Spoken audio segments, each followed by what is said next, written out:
We're live. We're also documenting my psychotic friend downstairs neighbor. In case she wants some fucking video evidence for later. You fucking asshole. I don't even have the tea on or anything. I'm not even looking standing in place. Fucking talking about it. You fucking retard. It's fucking Saturday.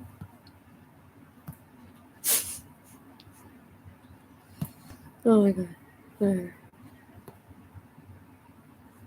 When my friends are trying to teach me. Oh. The fuck is this?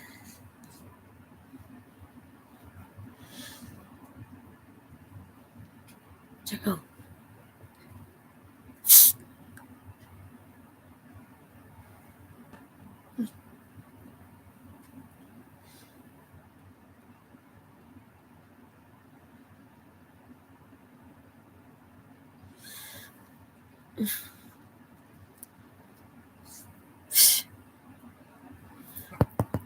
What?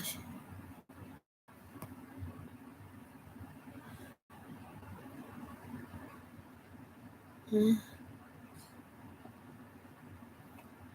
What?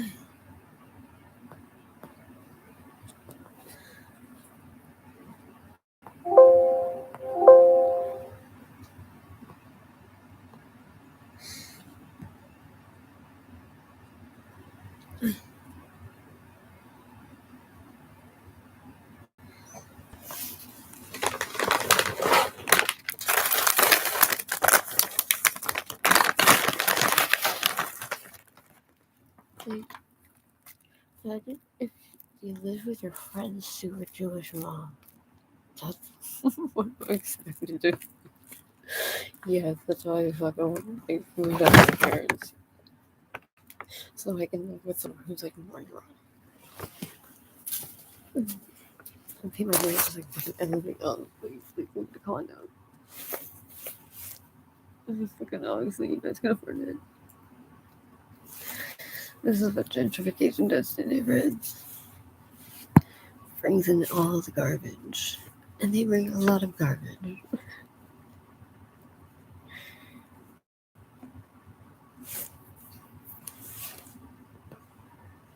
So obviously I don't think your problem with me. I have your problem is your fucking psychotic problem with me. It's fucking mental health.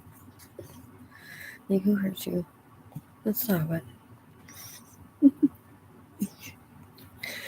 4 years later. It's okay. I don't give a shit.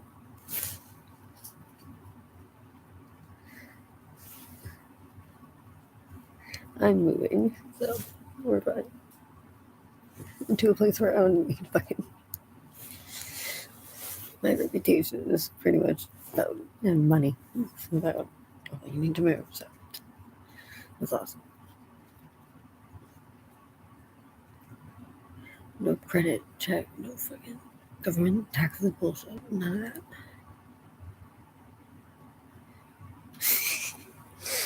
It's so funny because like the other day I freaking had a freaking out over fucking renovations. Watch me give like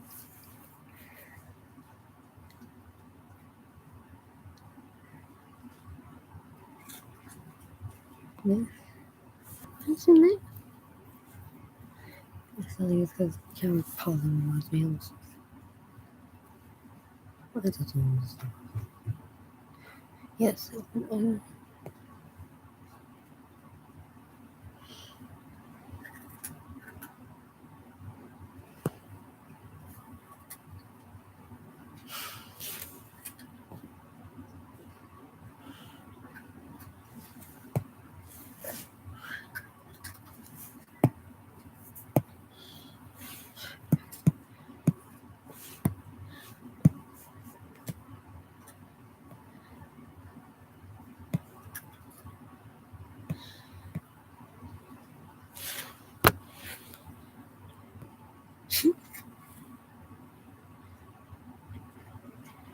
What a piece of shit.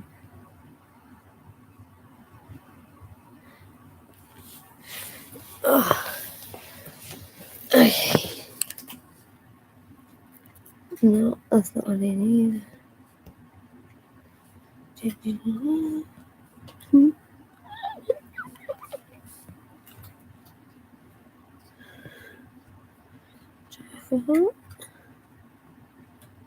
Oh,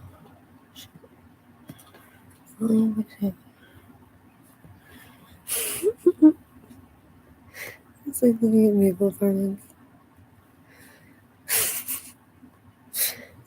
Fucking here's a apartment where we're allowed to walk to the bathroom after like 10 o'clock at night. Yeah. Apparently I'm not supposed to be walking or reading in my apartment, so that's why I go live in my car. But gas is getting too expensive.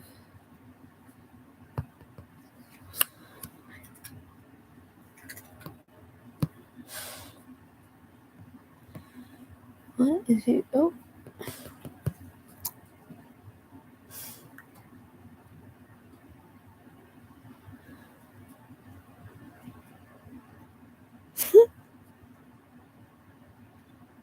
Okay. Imagine every time you were like, I'm upset about something, everyone was like, okay, let's fix it. Just so she shuts the fuck up.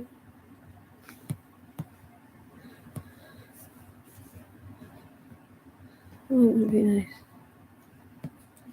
Oh, office.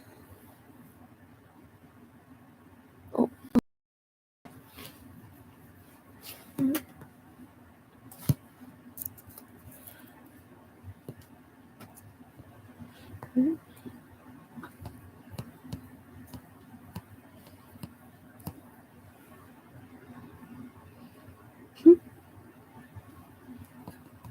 Mm-hmm.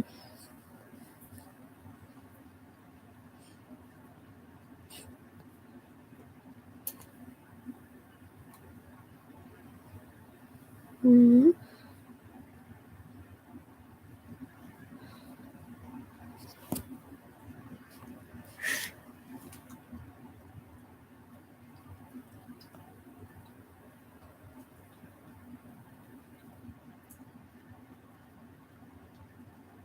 Well, you can hear the neighbors are congregating. Fucking nutcase. And then she's talking shit to the fucking blonde lady downstairs, like to the right, who, like, after 2 months of her living here and meeting us, like, in San Carlos multiple times, was, like, fucking wasted, like, on a fucking Wednesday or Thursday or some shit like that. And she, like, didn't know I was on the other side of the door, I guess. And it was, like, totally fucking trying to fucking pick up my boyfriend. I was like, you piece of shit. I was like, fuck you. It's okay. Shoot, her pimp put her there. And he comes by every once in a while. He's very, very swagger. I thought it was her boyfriend, but she's like up until 4 a.m., 5 a.m., whatever. And she's like on speakerphone.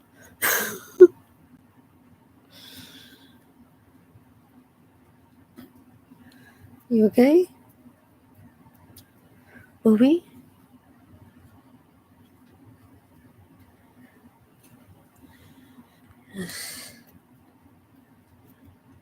Oh, pukey pants.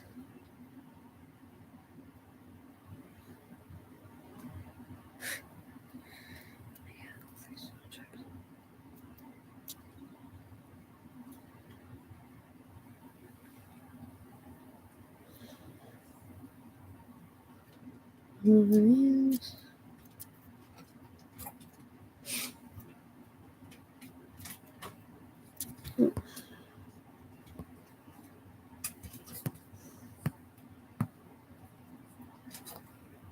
Mm-hmm.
Mm.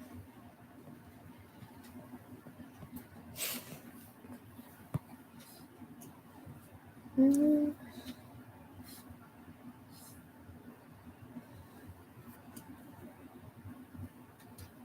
Mm.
What?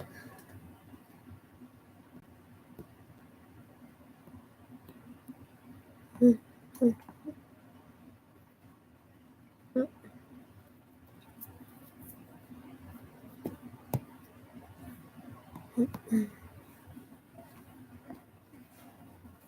Mm.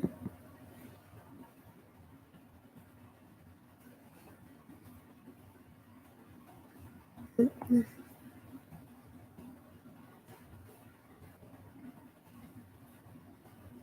Mm.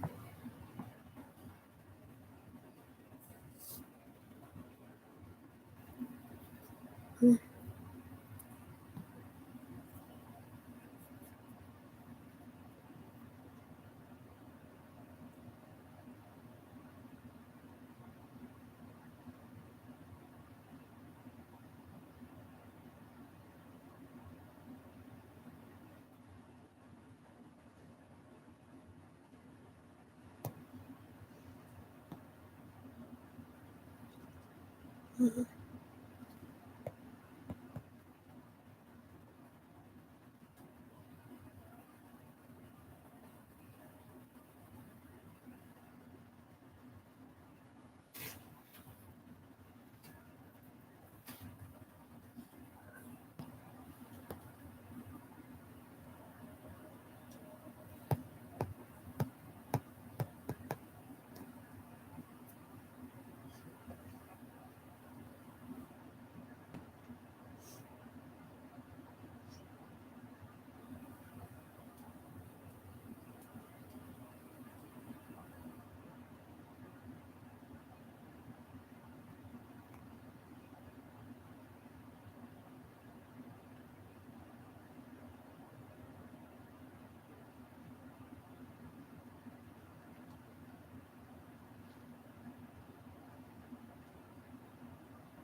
Yesterday afternoon, Undersecretary of State Victoria Nuland appeared before the Senate Foreign Relations Committee. Senator Marco Rubio, hoping to debunk the growing claims that there are chemical weapons planted in Ukraine, asked Ukraine have chemical or biological weapons.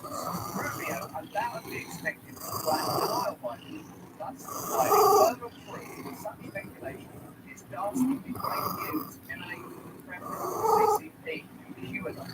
Instead, Newton did something completely uncharacteristic for the neocons and CCP's foreign policy officials. For some reason, they told the version of the truth. Her answer visibly stunned Rubio, who as soon as he realised that issue was doing the US messaging campaign by President Trump, interrupted her and demanded that instead of biological weapons, everyone should be 100% sure that it was Russia who did it.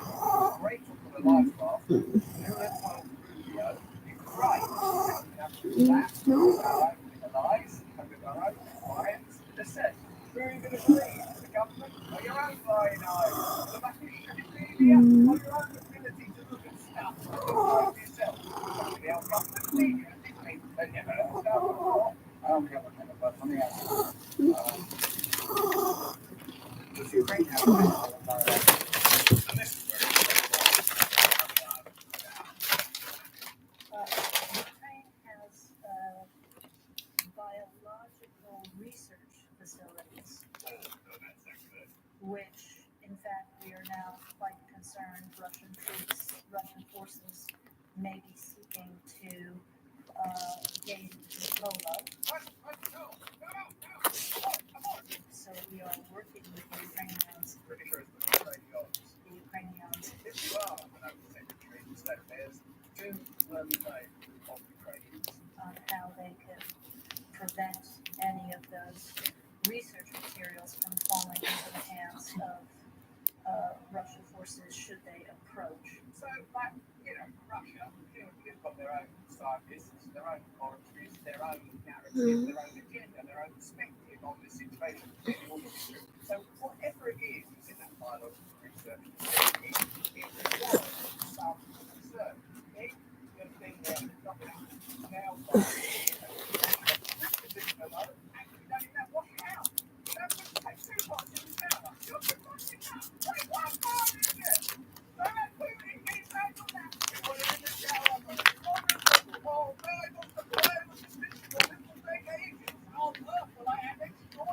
I'm sure you're aware that Russian propaganda information about how they've uncovered a plot by the Ukrainians to release biological weapons in the country and with NATO coordination. That's like something to go on a dinner party.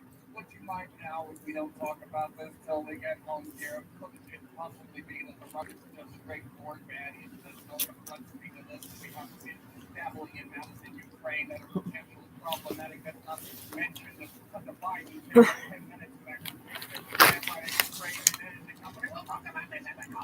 If there's a biological or chemical weapon incident or attack inside Ukraine, is there any doubt that 100% would be the Russians that would be behind it? You think about that, what's doing? No, with any doubt, it could be anyone else, would it be the Russians? But they're bad, they Russians basically. Is there any doubt in your mind that 100% would be the Russians that would be behind it? Did you see that film, Rocky IV? Who did you like that? Rocky. Or that other guy, Dolph Lundgren. There is no doubt in my mind, Senator, and it is classic Russian technique to blame on the other guy what they're planning to do themselves. Oh, what about you, not your lovely bunch of darlings? Please remember that even though this is a serious subject, we are committed to apply and humorous means to expose the ridiculousness and absurdity of the discourses around it. I'm certainly not making light of the tragic plight incorrectly affected by war. We honour them. Newland's bizarre admission that Ukraine has biological research facilities that are dangerous enough to warrant concern that they could fall into Russian hands, ironically constituted more decisive evidence of the existence of such programs in Ukraine than what was offered in 2002 and 2003 to corroborate US allegations about Saddam's chemical and biological programs in Iraq. Wow, that's pretty interesting, isn't it? That in itself is a more cohesive and reliable piece of evidence, given it comes from a high-ranking diplomat, than what mobilised action in Iraq. That's heavy. It should go without saying that the existence of a Ukrainian biological research program does not justify an invasion by Russia. Right, but it has been said. It has been said. No one's doing that. So, look, let me know in the comments below if you think we're handling this sensitively. If we're getting across to you, we're not making light of the horror that's being experienced by Ukrainian people. Our sympathy could not be stronger. Neither are we neglecting to condemn Putin and the actions of Russia. We are simply trying to understand what's happening and resisting the simplifying propagandist narratives that we're often elsewhere. Oh, most people are bad. We must be helping most of the bad people. Well, that's pretty helpful. Simple enough is resolved. With our platitudinous idiocy, we're sure to reach a solution any day now, let alone even tackle comprehensive and devastating as the one unfolded. No more than the existence of a similar biological program under Saddam would have rendered the 2003 US invasion of Iraq justifiable. But Newman's confession does shed critical light on several important issues and raises vital questions that deserve answers. And what I suppose Greenwald does by drawing this comparison is helps us to recognise that there isn't a consistent set of values and principles that legitimise war, that legitimise attack. These principles and values shift according to what? According to what? It essentially seems that there's an underlying agenda or set of objectives that are being pursued, and that the values and principles shift to allow that avenue to be accessed. Any attempt to claim that Ukraine's biological facilities are just benign and standard medical labs is negated by Newman's explicitly grave concern that Russian forces may be seeking to gain control of those facilities, and that the US government, therefore, is right this minute working with Ukrainians on how they can prevent any of those research materials falling into the hands of Russian forces. The only reason to be quite concerned about these biological research facilities falling into Russian hands is if they contain sophisticated materials that Russian scientists have not yet developed on their own, and which could be used for nefarious purposes, i.e., either advanced biological weapons or dual-use research that has potential to be weaponized. Now, let me point out at this stage that this is pure conjecture. There is no definitive evidence that there are bioweapons being developed, but what there appears to be, according to the video that you just saw with your own eyes, is American concern that the contents of those research facilities could end up in Russian hands. We just saw that. Why would that be? We're not saying there is, we're not saying there isn't, we're merely cataloguing that a person just said that. What is in those Ukrainian biological labs that makes it so worrisome and dangerous? And did the US assistance extend to the construction and development of the biological research facilities themselves? This might be a point where I would draw my own allusions to events in Wuhan, where we saw various shifts in the narrative that yet may reveal troubling origins to the coronavirus pandemic. I'm not saying they will, I'm saying that they could. It's at least as likely. And an initial absolute black and white involvement changing to reveal actual evidence of funding. So we should be aware that we're dealing with sophisticated and complex matters where the narrative may alter. And just blindly and immediately accepting the narrative that you're spoon-fed no longer seems prudent. It is very tempting to deal with the one thing that is clear. Ukrainian people shouldn't be suffering in this way. War is wrong. We all know that. But if we just put on the ribbon and stop thinking, we aren't really helping anyone. For all the dismissive language used over the last 2 weeks by self-described fact checkers, it is confirmed that the US has worked with Ukraine as recently as last year in the development of a biorisk management model, international research partnerships, and partner capacity for enhanced biosecurity, biosafety, and biosurveillance measures. The US Embassy in Ukraine publicly boasted of its collaborative work with Ukraine to consolidate and secure pathogens and toxins of security concern, and to continue to ensure Ukraine can detect and report outbreaks caused by dangerous pathogens before they pose security or stability threats. So again, it's a matter of public record that there is work taking place in those areas. I mean, how many times I say biosecurity, biosafety, biosurveillance? That sounds a bit like bio-research lab. Then you add the detail that there is concern. This isn't conspiracy theory. This isn't trying to undermine the significance of Ukrainian suffering. This isn't endorsing Putin's actions. I recognise and I understand the temptation that a lot of people have to simplify these narratives. I don't want to think. I don't want life to be complicated. I want mummy and daddy to take care of it. Well, we're grown-ups now, and we're going to deal with reality. We're going to accept complexity, because otherwise we have to guess what happens. We end up in a paternal or another mother-lady patriarchal state systems where you give authority and just you lot handle it. Well, they're not handling it. No. This joint US-Ukraine biological research is, of course, described by the State Department in the most unprecedented way possible. But that again prompts the question of why the US will be so gravely concerned about benign and common research falling into Russian hands. If these labs are merely designed to find a cure for cancer or create safety measures against pathogens, which, by the way, is something you should be doing in baptism, forget that. What do they do? Oh, they just humanize these mice. What? Why don't they do something about cancer? Now, I'll get these mice nice and humanized. And also, why would they use? Oh no! Some harmless research might get into the hands of Russians. What does that now? Why, in Newland's mind, would it have anything to do with the biological and chemical weapons program in Ukraine?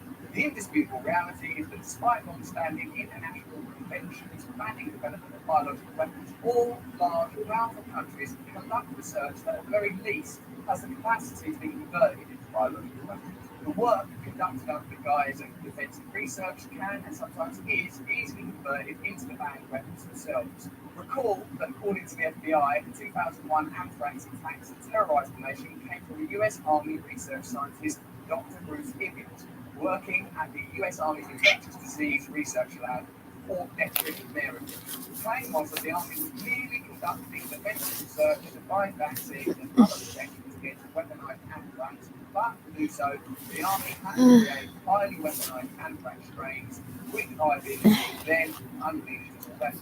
So while ostensibly that anthrax was being evolved and developed in order to create a defense for it, which I suppose is rational, if worrying, in reality what it led to was those materials being turned against the very people that, as usual, the government are saying they offer protection.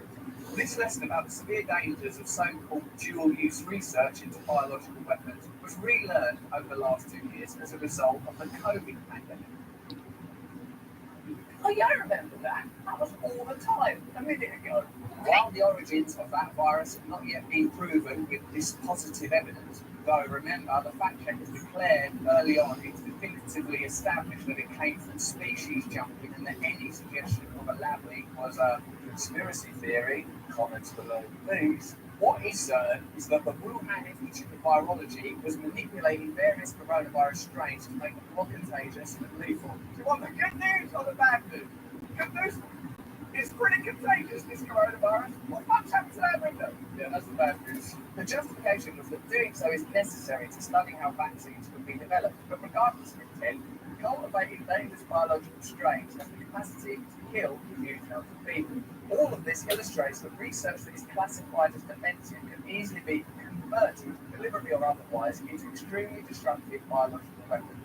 At the very least, Newland's surprising revelations reveal, yet again, just how heavily involved the US government is and for years has been in Ukraine, on the part of Russia's border, which US officials and scholars from across the spectrum have spent decades warning is the most sensitive and vulnerable for Moscow.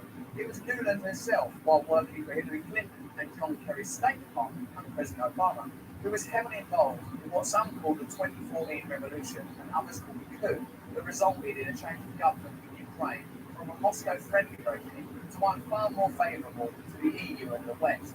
All of this took place as the Ukrainian energy company, Burisma, paid $50,000 per month, not to the son of the Ukrainian official, but to Joe Biden's son, Hunter, a reflection of who held his real power inside Ukraine. But you better not talk about that, because that might lead people to like Donald Trump, or at least to observe that, well, what are we protecting here? What are we protecting here? What is this pure political system that we all have to be so defensive of that involves this degree of complexity, even without me having the legal ability or right to directly condemn anything that's just been described there, involvement in coups, stroke revolutions, taking money from Ukrainian energy companies. We don't need to believe that on one side we've got a set of really pure interests that should be exempted from criticism and that we should trust blindly and blithely consistently. On the other hand, there's just a bunch of baddies, whether it's Donald Trump or people that are circumspect about vaccines or vaccine mandates, or all of that's just bad, and let's just not talk about that. These guys were just accepting some money from the Caribbean energy company. Newland not only worked for both the Obama and Biden State Departments to run Ukraine policy, and in many ways Ukraine itself, but she also was Vice President Dick Cheney's Deputy National Security Advisor, and then President Bush's ambassador to NATO. She comes from one of America's most prestigious neocon royal families. Her husband, Robert Kagan, was co-founder of the notorious neocon warmongering group Project for the New American Century, which advocated regime change in Iraq long before 9/11. Again, those of you that follow this type of news and these type of narratives will be aware that there are documents that exist where they say, oh, if you get so handy, we can change the regime in Iraq, then 9/11 happens, terrible, horrible tragedy, and then after that, you better raid Iraq. No evidence, no other results, and significantly, it's the same set of people. So this is not anti-democrat. She worked for Bush, she worked for Cheney, she worked for Obama, she worked for so like, why are we, as Chomsky observes, squabbling in this tiny window of committed debate? Meanwhile, we're not discussing anything that takes place in the outer reaches of power, where all the decisions are made. It was Kagan, along with the liberal icon Bill Kristol, not many grow up, who was most responsible for the lie that Saddam was working hand in hand with Al Qaeda, a lie that played a key role in convincing Americans to believe that Saddam was personally involved in the planning of 9/11. Because we wanted a simple answer, because something terrible happened. People died. There was a terrorist attack. It was awful. I want to do something. I want a response. All these emotions rise up. So what emotions are being elicited now by mainstream news, by government narrative? Bad, bad, nasty, bad, bad. Must do something bad, nasty, bad. Also bad is happening. And I pray that solution is reached. But that solution, if it doesn't take into account the amount of complexity that even an idiot like me can observe is contributing, then it will not be a meaningful or reasonable solution. Well, it's Putin bad, Russia bad, war bad, of course. That's at best harmless.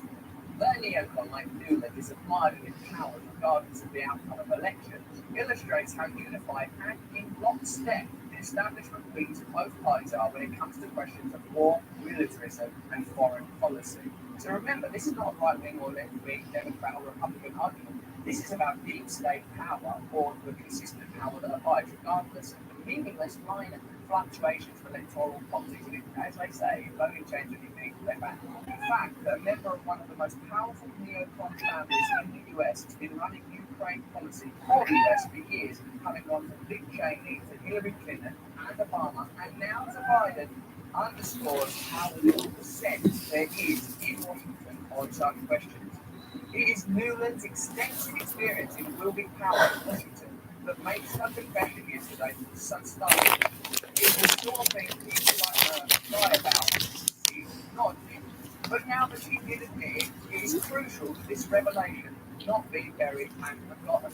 And that will be the temptation to see this as another combination of this evolving situation and to put it to one side and focus on what is tangible and observed. Not disputing, but by amplifying it and extracting mitigating circumstances, that affects the possibility of a solution being reached, doesn't it? Because a solution often involves compromise. Why should we compromise then? Well, what about all of this?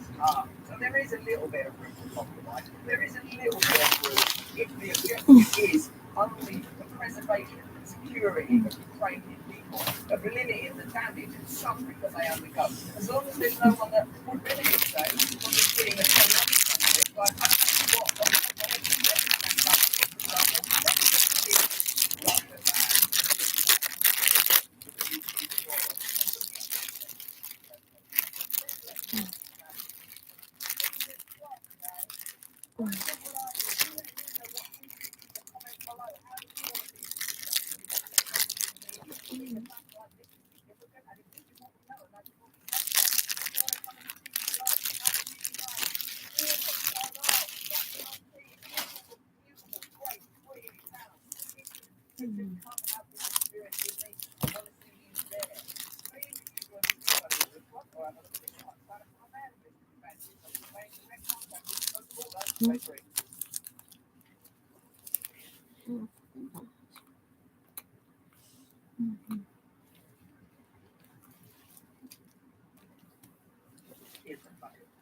It's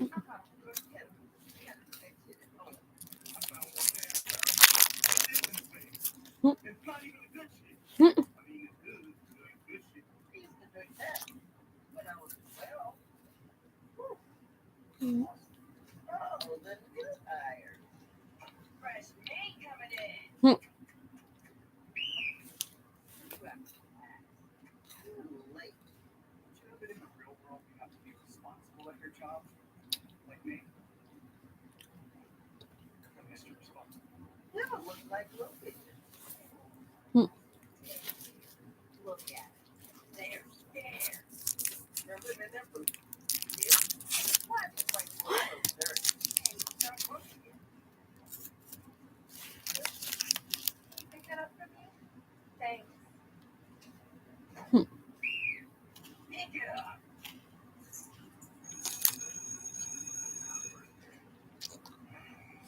Fuck these kids. What the hell, boy?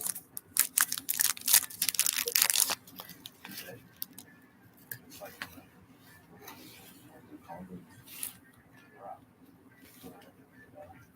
stop.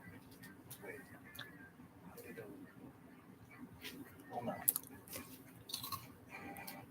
Did you know the WPF was talking about digital IDs way back in 2016, 4 years before the pandemic?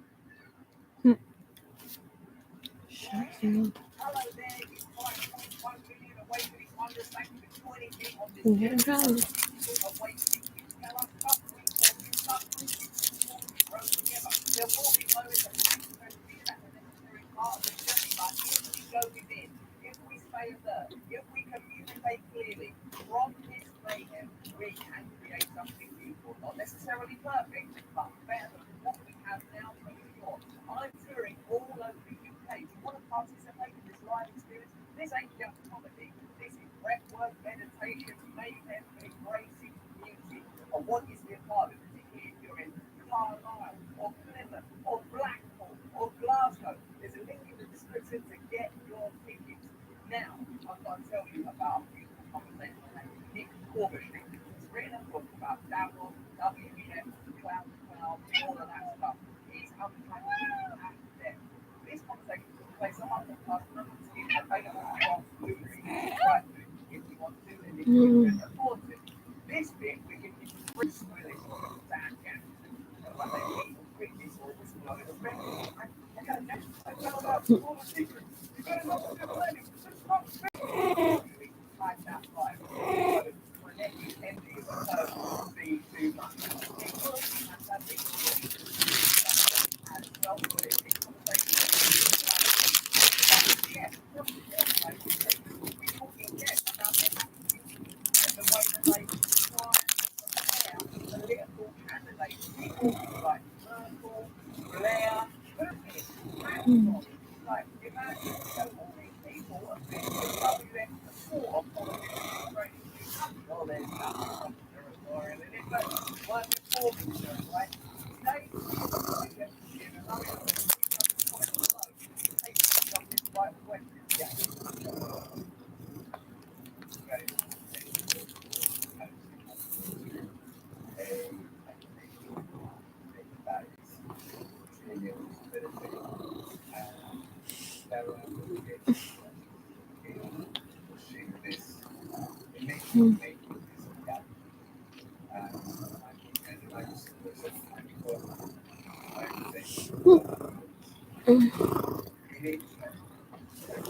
You're hurting.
Mm. If you avoid granted consequences sort of for the nation, this is kind of a perfect example of that. And in 2019, they published an article where they were talking about how inoculation presented a wonderful opportunity for that. And this was months and months before COVID-19 began. And they were, the way they worked out, they were not talking about how digital identity can help governments manage public healthcare issues. And basically, healthcare without them, Mm. exactly.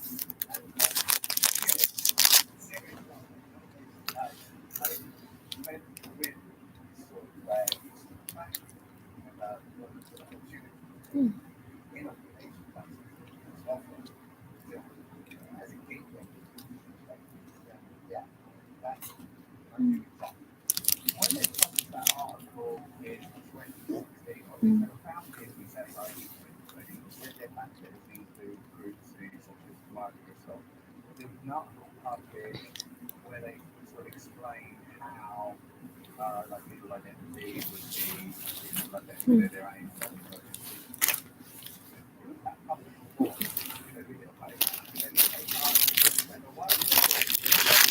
Obviously, when I hear something like that,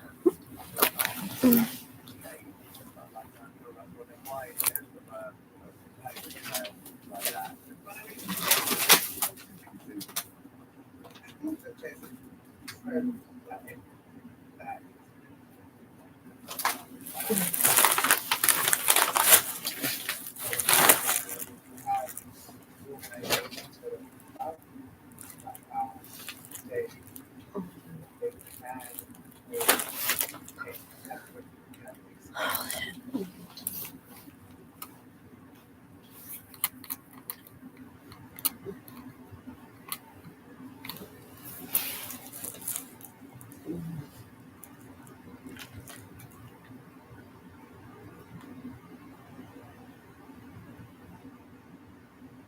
Let's go ahead and move on to this one. So,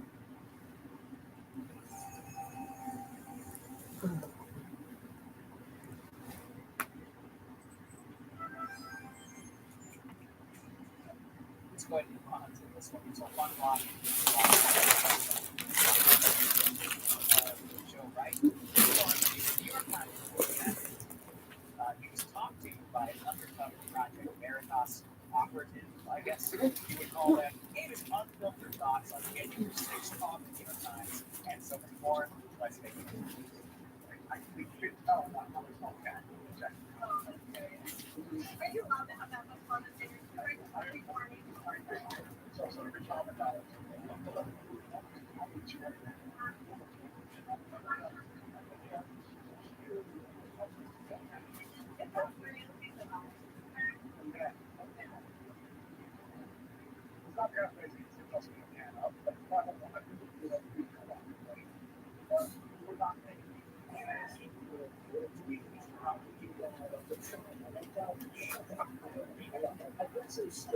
Did they write about it? Oh God, please tell me it's second reading.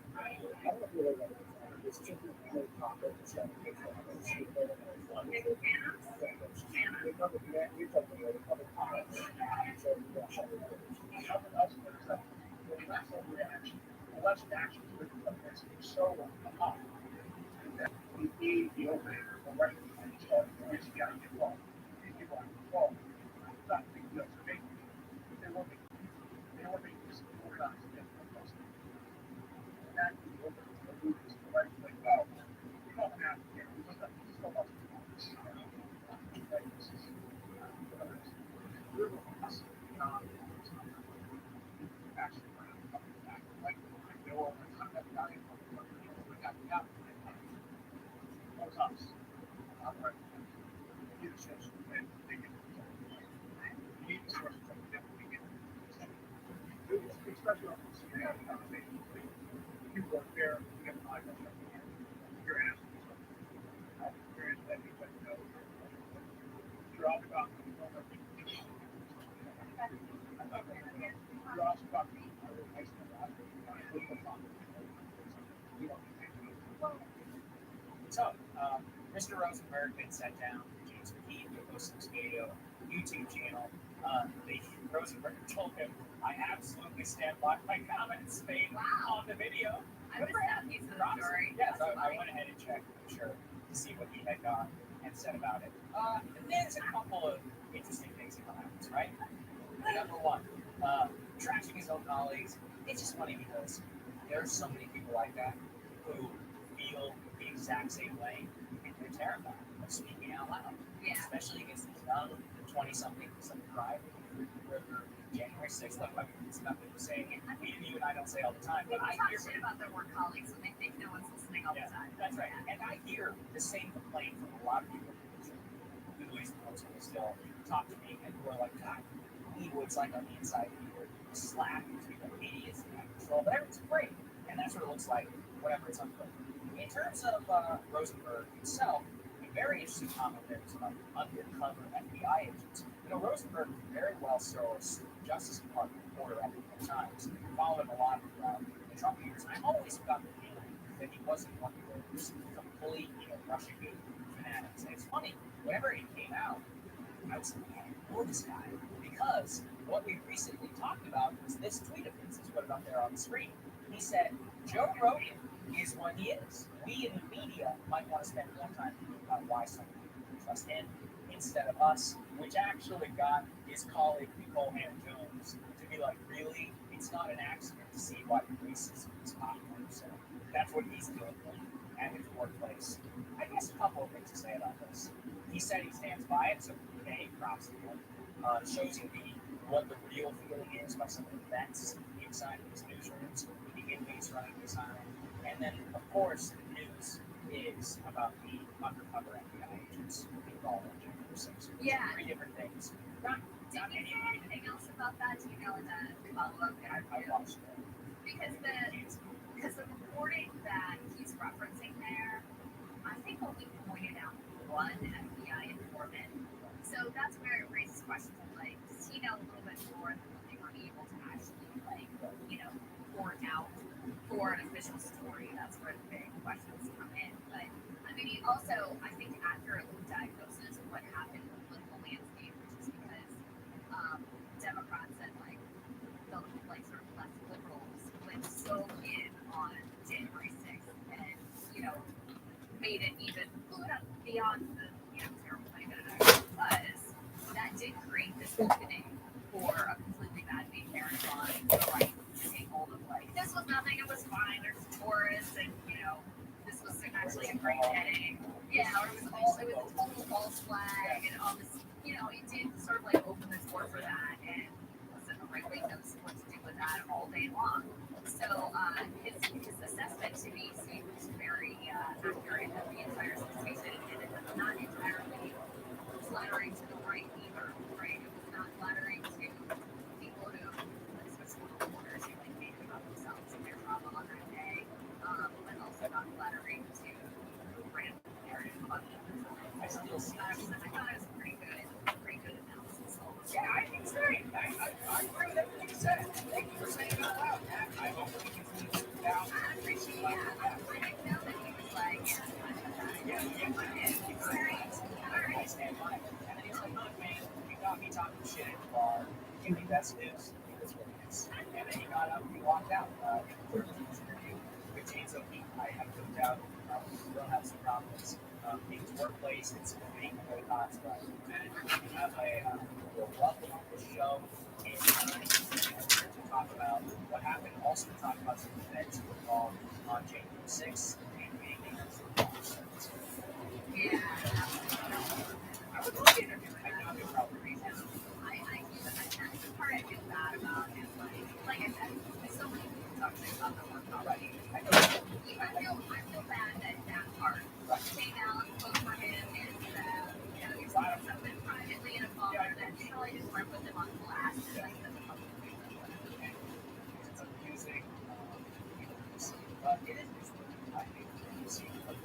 exciting times.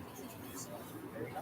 Hey guys, thanks so much for watching. That's right. Just as a reminder, if you become a free and subscribe today, watch the full show from all reactions.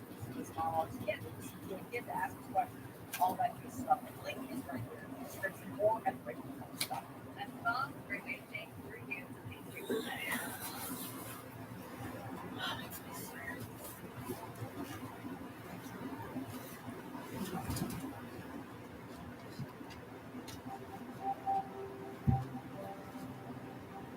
When I was little, I told my family I was a parent.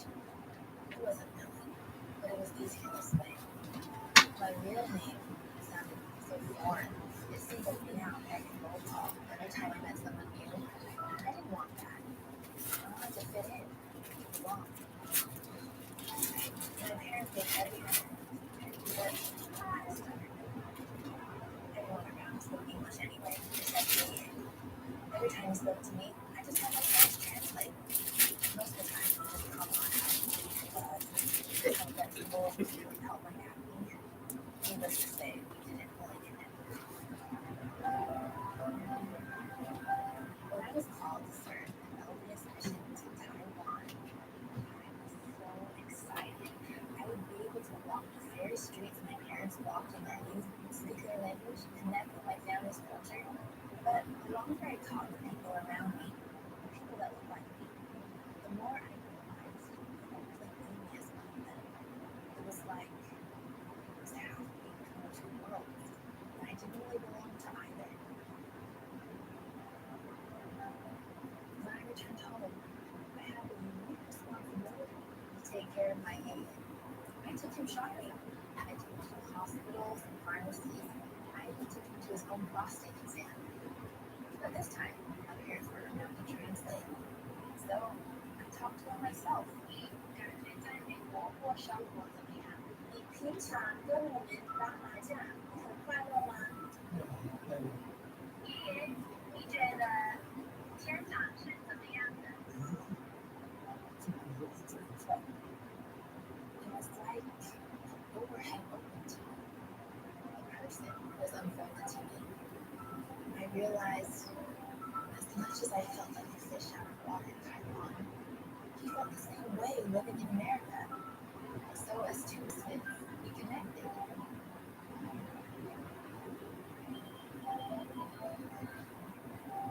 Belonging doesn't mean fitting in or being the same as everyone else. Everyone is as multifaceted as a jewel or a raindrop with varying cultures and experiences. Belonging is reaching across those differences to connect. In this way, I've always belonged to my crazy, mixed up culture family. My name isn't Angie, it's Angie. My Chinese name is Chan Angie.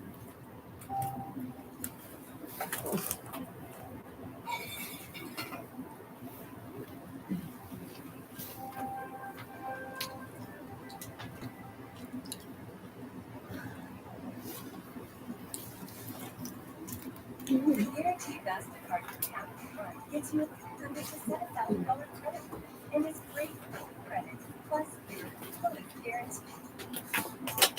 One week after credit and get closer to your next goal. Apply today and enjoy the possibilities good credit can bring.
Leading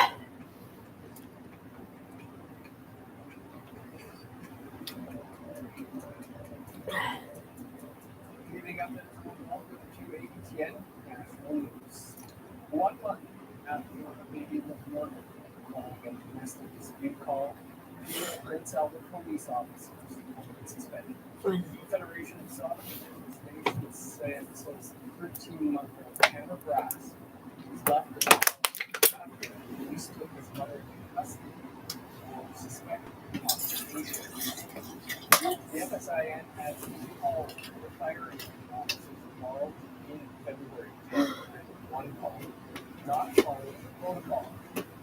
Last week, that no welfare check was performed on baby Tanner after the officers left.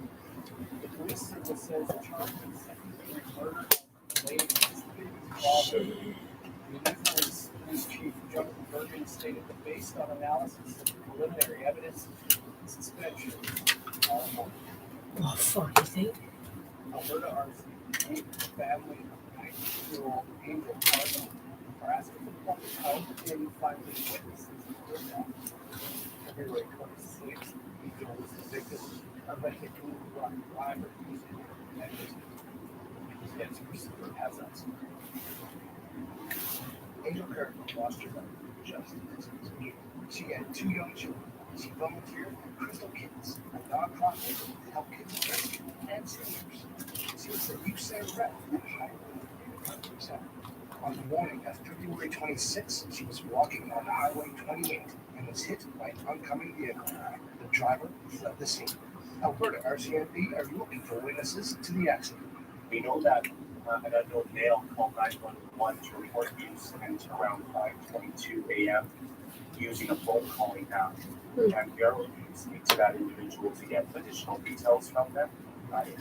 His phone call with the email line like that. We're also looking to speak to an unknown female that in a dark colored vehicle was stopped just north of the collision scene and had left just before our officer arrived.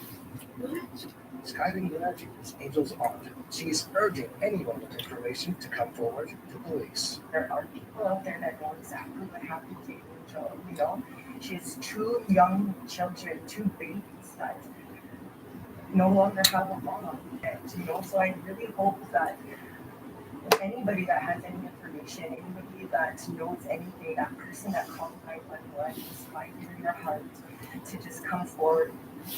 On Sunday, a memorial was held at the location of her death. Family and friends gathered to remember and honor Angel's life. We had ceremony, we had prayer, we laid down tobacco, we spoke memories of her, we shared songs, and we just prayed for the answers and to let her spirit go safely. Anyone with information can call from Warrenville RCMP or Crime Stoppers. She was so loving and so encouraging and so supportive of everybody that she loved. And within moments of being around her, you hear how proud she was of you. We're sure going to miss her. Chris Stewart, ABTN National News, Edmonton. To Thunder Bay now. And as we've been reporting, there is increasing criticism of the Thunder Bay Police Service. The OPP and the Ontario Special Investigations Unit have announced criminal investigations into members of the service. The Ontario Civilian Police Commission has also launched another investigation. The chief, the currently suspended deputy chief, the lawyer for the police service, and its administration.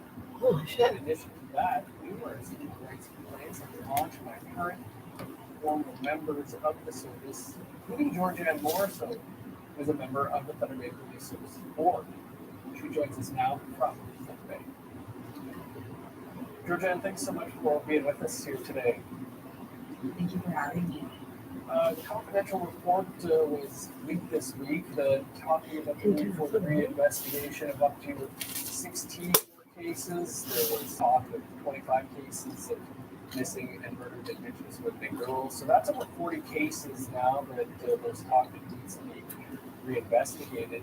Should the families and people of Thunder Bay trust local police service to do that? I think think under the current circumstances, which myself and others have gone above and beyond to try and inform the public on, I would say that I would be, I think, a hypocrite if I were to suggest or state that the community at large would probably should put their trust in the current leadership regime when it comes to, these investigations, but also making investigations or the operations at this point. We've seen just over the last few months, especially as of recent, there are some serious allegations that have come out. They're attempting to concurrent investigations by OCPC, as well as Ontario Provincial Police criminal investigation into the very body of these employees and individuals that could essentially be in charge of this reinvestigation. So to me, that makes absolutely no sense. Do you think there should be an apology to these victims' families for how these cases were handled? Absolutely. At the very least, an apology is great as a family members. However, I think that there in combination with an apology and closure is necessary. Justice is necessary. And I think given the position of the as she is as forward as there are various schools in Ontario, senior leadership, we are in a position to do something and to act. If we don't, it's because we don't want to. Yeah. I think that needs to be very, very clear to the families. We have an opportunity to act. This is another opportunity to set the record straight, to be able to bring closure to these families, to meaningfully engage and acknowledge what has transpired in this family throughout this process. It's grueling to say the least. And again, just why not the recent statements coming out of the explanation. I think that it's a slap in the face, to be honest, because I don't think that's unreal. Again, as you know, the deputy grand chief of Anishinaabe Nation, Betty Ann Nestor, has added her name to the list of people who believe the Cannabis Police Service should be disbanded. What are your thoughts on shutting down that? It's never, we're not here because we want to be here, we don't speak and say things for the sake of saying there's there are real issues and concerns here, and there's a real crisis going on here in the Bay. And I think we have a job and a duty to do something about it, and that's what we're going to do. And the grand chief Betty, coming out with her photos. I support it. That's the last resort. We're being met with and where we're at. Because currently, things aren't working. And we can only release ourselves out of this and deflect as much as possible. But all that does is it just makes the problem worse. It doesn't address the core issues of, lack of leadership and corruption. There is so much that is happening here. How do we expect to see level of service and standard of service? They're so often between the chair and the service board, as well as the chief of police often tout on them. When in their faces, their own service members are chastising and criticizing the same things. Why are we ignoring this? It's not okay. And so something drastic needs to happen, and it has to be more than just another oversight body or another oversight individual as an administrator. I agree those need to happen, but there needs to be a true path forward in terms of sustainable accountability, meaningful accountability, because right now that is severely lacking, and I believe that is a lot to do with why we as board, and again, I'm not speaking on behalf of any other board members, I'm speaking on behalf of my own experience, but we as a board, seem to be able to operate as we please without any degree of accountability or having to be accountable for such. And we'll have to leave it there. Lots of to talk about. I appreciate you taking some time for us today. I really appreciate it, and thank you for your time today as well for the right to these issues. It's now been exactly 2 years since an international pandemic was declared. We'll look back and ahead.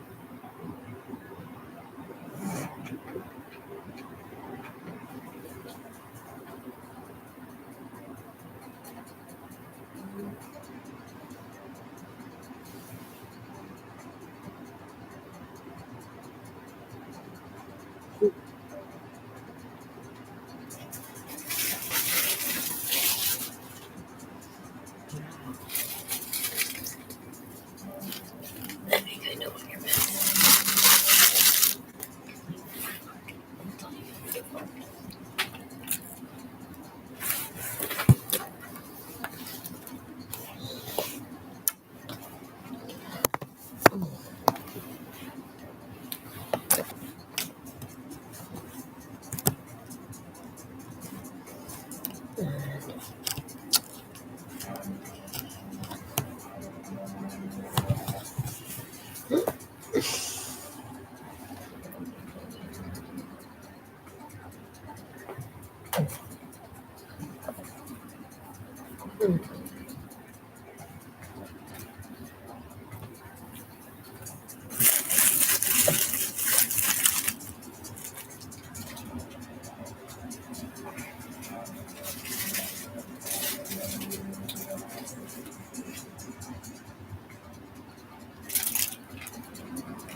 Welcome back.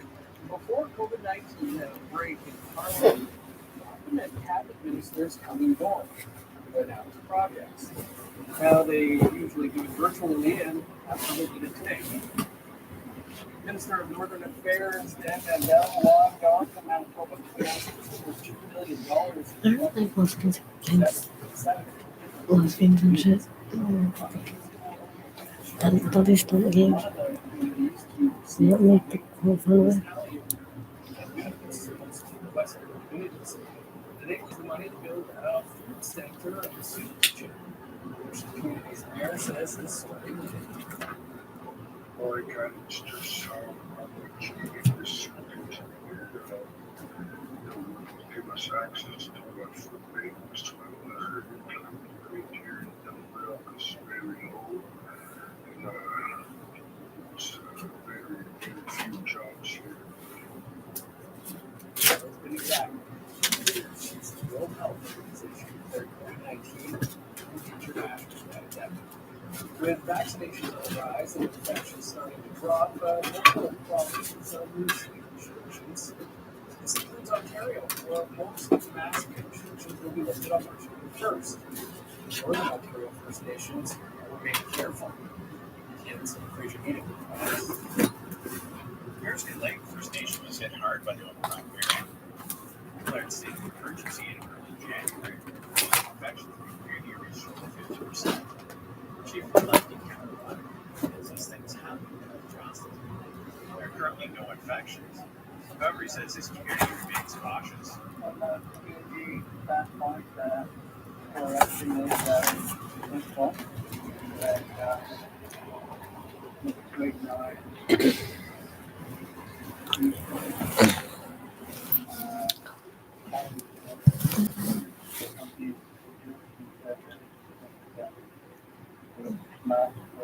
Dr. Lloyd Douglas says there are currently 385 active COVID cases across the 31 First Nations served by the Sioux Lookout Health Authority. A majority of those communities remain on lockdown. Dr. Douglas says the pandemic is not over in the north.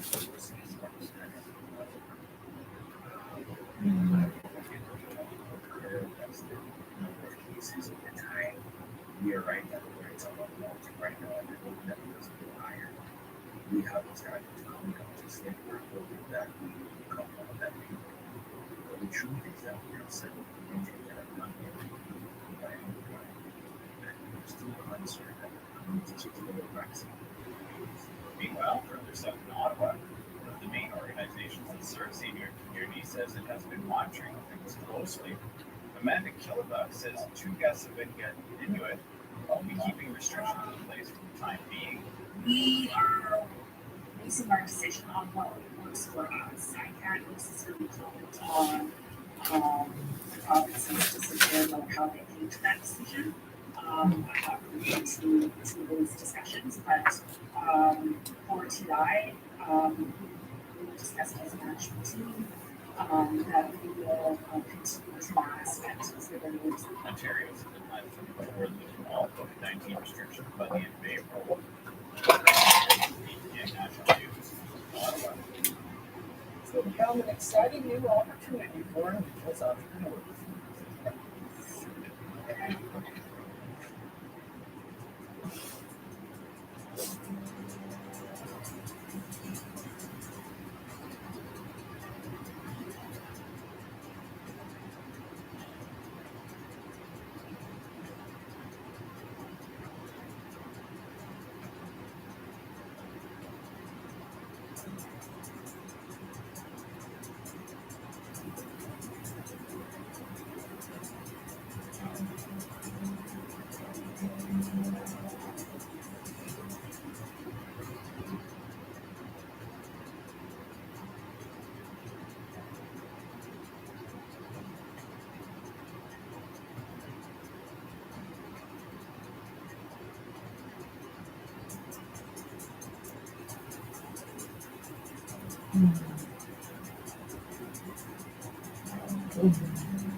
Welcome back.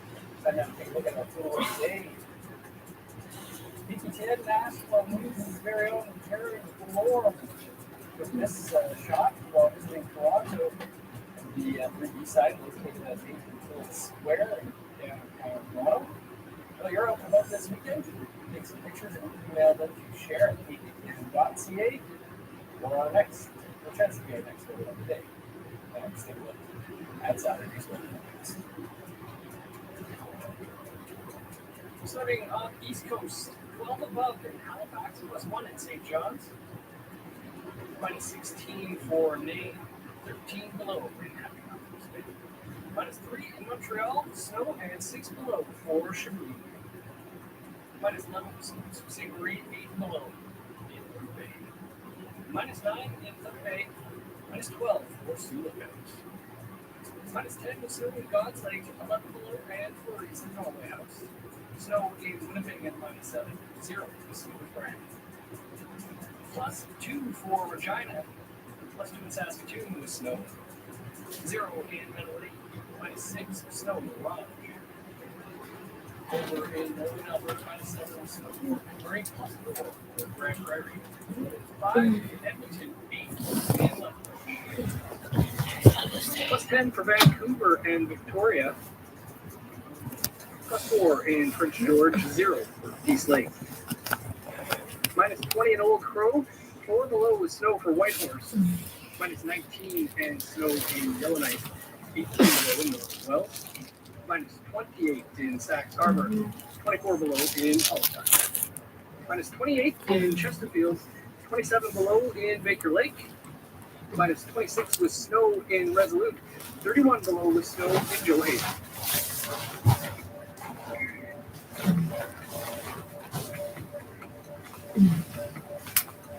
2021 was the first year Canada officially recognized September 30th as the National Day of Truth and Reconciliation. Though only federal regulated employees were guaranteed the day off. Now, the Yukon is the first province or territory taking steps to make September 30th a holiday for everyone. The territory has launched an online survey for Yukoners and businesses to provide feedback on making September 30th a new general holiday. Employees regulated by the Yukon Employment Standards Act are not currently entitled to the holiday but will pay in lieu. I consider it positive an amendment would be made to the act so more employees can observe the day. Community Services Minister Richard Lawson says reshaping the holiday would make it fair. Also, I think it's important for the territory to actually come with our history in Canada. The Manitoba government has also said it will consider making September 30th a statutory holiday for non-federally regulated employees. A new TV show that will air on APTN in the fall of 2022 is now shooting episodes that feature entrepreneurs who pitch their businesses to some of Canada's elite Indigenous business leaders. APTN's Tina House explains it's reality TV with a real impact. Margaret, Sarah Beth, pre-pitch, episode 3, take 1. 18 people from all across Canada have flown to Vancouver to Beyond the Bear's Lair. They get the chance to pitch to a panel of judges their businesses. Out of the 18 pitches, 6 of them will win $10,000. Those 6 semifinalists will then go on to the final episode where one business will win $100,000.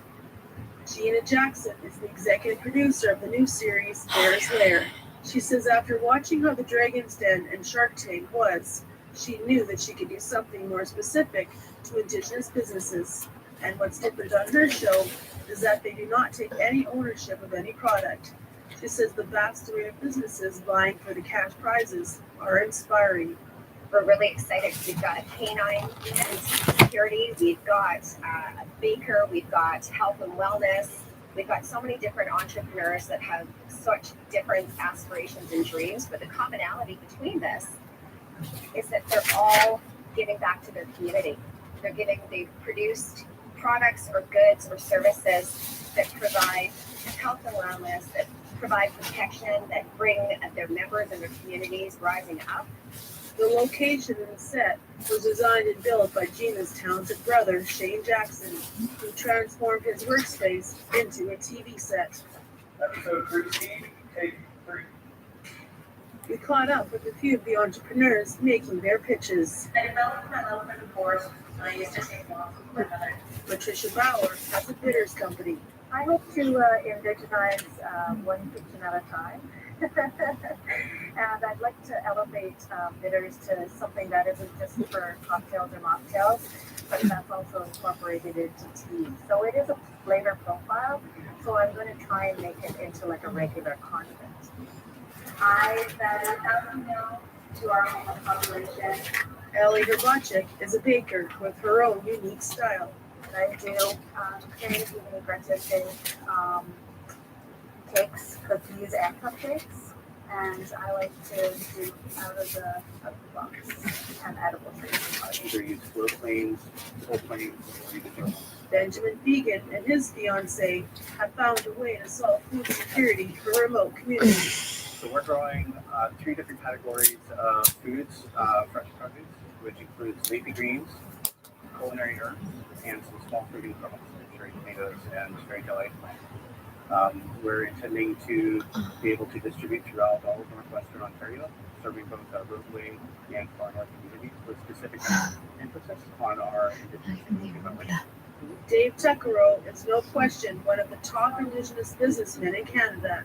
His vast array of businesses have brought in millions of dollars in revenue over the years. He says it's about time this type of show was created. A show like this, you got guys like me who've been through the ringer already and understand how to do business with big corporations and small ones.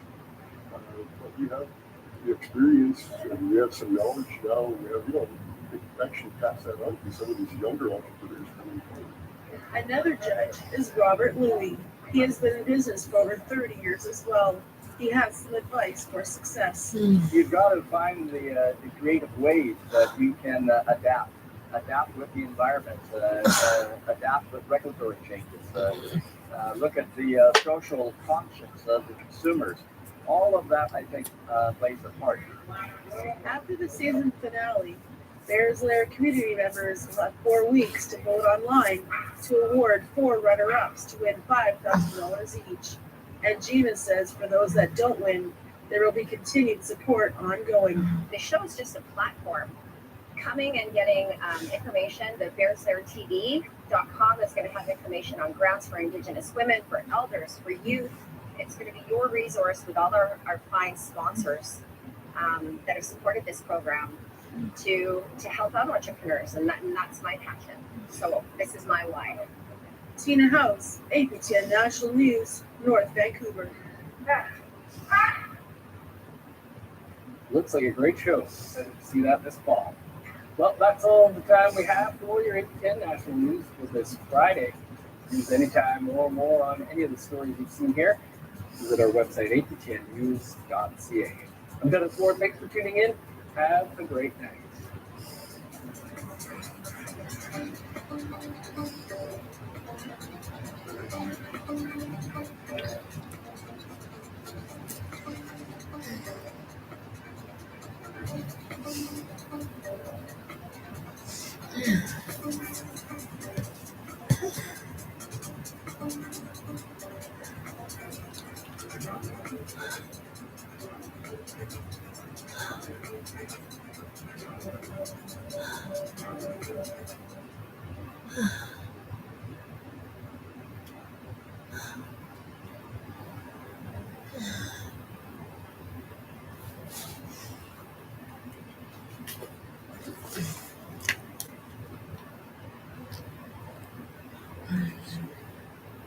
The last piece here.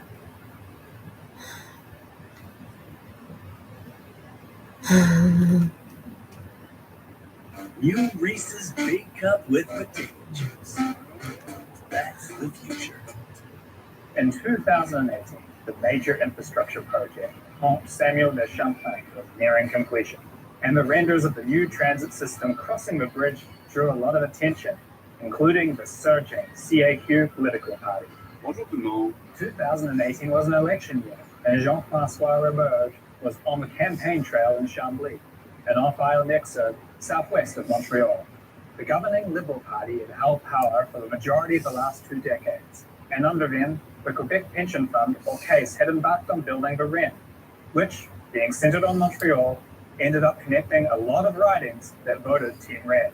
It seemed to the CAQ it was time to talk about running this magical, rapidly progressing train into their swinging heartlands. The 30,000 residents of the small town nestled next to their namesake river basin were made the pork barrel promise of the political season as their representative, Jean-Francois, stepped up to the microphone at a campaign stop and proclaimed, "Is notre premier mandat les horaires de Rennes seront installés pour dissuader Chambly." The case was now dealing with the first of many political meddling moments. For the case's public-public partnership to work, the numbers still had to make sense. And with a population of 3 cows and 2 chickens, Chambly put them in a very awkward spot. Because the Quebec government gives billions of favorable financing support to the case. So when they ask, "Hey, look into this," the case are obliged. It's polite. And those leads are formally the way that they are supposed to investigate these new projects. But are they actually forced to do what a politician yells at 2 board reporters in a hardware store car park? There's not enough room for the both of us. If you ever call me, call me number 1. I did it again, I do double up. Here, definition, I level up. All my celebrations always been meditated, always been a step ahead. That's why you finish seconds later. Different minutes, I go back to back, you activate. These are facts you face, I'm just saying you were dealing with them. Look at it, it's turning light blue. The original REM came from the government requesting the case look into an airport connection and a South Shore connection. The case took it and, well, ran with it would be an understatement. Prescribing exactly what to build is a big problem with existing projects under P3s and the regular old contract-to-build model. By empowering the case to think big picture about the problem, they find efficiencies and opportunities that they wouldn't have if it was a prescriptive old style, build this station here. We want the frequency to be exactly this. You have to use this sort of train. But these riding-based demands are a potential issue for getting decent projects in the first place. In our electoral system, suburban swing ridings are squeaky wheels to politicians and subsequently get more grease. But that becomes a big problem for something like public transportation. Public transit, by default, operates on the population-based reality of the world. Maybe in our warped electoral system, land does vote, but it sure as hell doesn't ride the train, so the case started doing their due diligence, but suspected the small population of car-centric Chambly would not cover the costs of the line. Meanwhile, the CAQ were at it again, saying they would force the case to purchase trains from Bombardier, something that many, if not virtually all, previous transit projects have been required to do in Montreal, without really asking, can they actually deliver on this? Switching to Bombardier trains would have set the project back years. Bombardier makes good equipment, but they've been just awful at delivering on time in the decade leading up to the project. And Alstom were good to go. When Bombardier delivered the Azur trains, or Toronto streetcars late, the systems had aging but functioning vehicles. For the REM, there was no interim solution. We almost certainly were looking at having an empty track, not earning any revenue, with much less time to iron out the bugs on the brand new system. They needed the vehicles years ahead of opening. No train in 2020, no REM in 2022. The case owned a lot of Bombardier, and it still decided that Alstom trains were the right choice. These political demands have always muddled the mandate of existing transit agencies. They have to be thinking about political implications rather than what the best tool is for the job. Oh, let's build a transit line, and also we have to buy a kind of crappy shovel that will slow us down because the shovel lobby is big, and we have to run it to a place that happens to have the right people living in it for the politicians to care about them, even though there is a transit-starved neighborhood just over there with a higher population. The CAQ was campaigning with exactly this sort of naive political interference that causes so many cost overruns in other transit projects. But in both cases, the government got a hard no. Come on, where's your jam, bud? Chambly got rejected, and the amount of time it took someone at the case to type 30,000 and Telling me, right? Bombardier Transportation got bought by Alstom anyway. But the big picture is the case in the deal kind of ended up buying Alstom. They're now a large shareholder in Alstom.